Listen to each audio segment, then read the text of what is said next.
So my buddy Gary called me a couple of weeks ago and said their bass player has moved and could I fill in for some shows this summer? And I said, absolutely. I would love to play bass with him. We've been friends for a long time. We tried to put a Scorpions tribute together a while ago. He's a great guitar player. And this band is great. They're an original band out of Sanford, North Carolina. And I live in Fuquay now, so I'm much closer. I used to live in Wake Forest, and Gary was all the way in Sanford. But I'm happy to do it. But now I've got a ton of songs to learn. And they're great songs.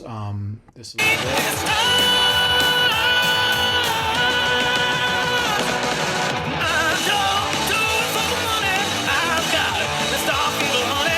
So, normally I would listen to the song and write it down, but I said, let me use Logic Pro to try to do this a little bit quicker and a little bit easier. So that's a song called Stars, and let me go ahead, and I've got a new project here with a blank audio panel, and I'm going to basically take the song and I'm going to drop it in the first channel. And so you can hear the clip is off, right? Of course it is, because it doesn't know. But first thing in Logic is you can click it and say apply region tempo to project tempo.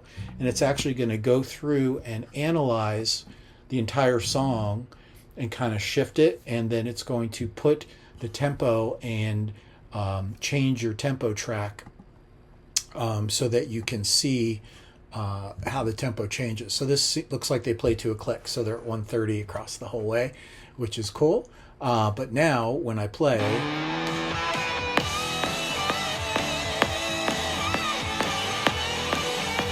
so the click is right there. There's nothing I need to do. But I want to hear the bass and hear what the bass is doing. So if you have a silicon chipped Mac, it has to be an M1 or higher, and you're running Logic, they've added a stem splitter right inside of Logic Pro.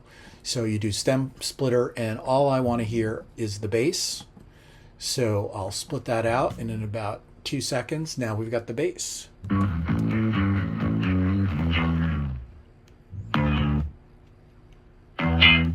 That's pretty crazy, right?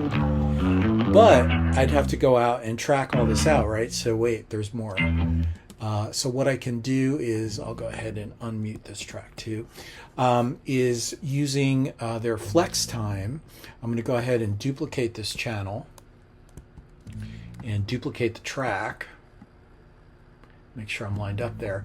And then I'm going to turn on flex time and come here to flex pitch. And what that's going to do is it's going to go ahead and analyze the bass track, and it's going to create pitches that are similar to MIDI that it can read, right? So once it's done, I can come over here to my track, and now you see it's got the little things that look just like MIDI notes. Well, Logic can read that and transfer it to MIDI notes. So once I click on track, I go to the edit, and I say create MIDI track from flex pitch data. And look at that. Now I've got the bass part here.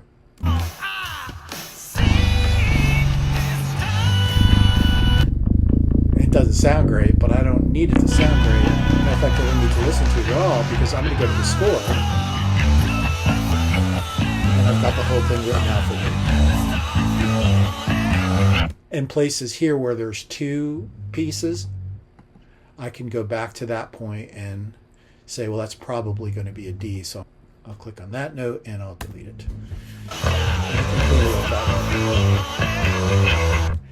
And yeah, so I can go through and clean it up, but it basically gives me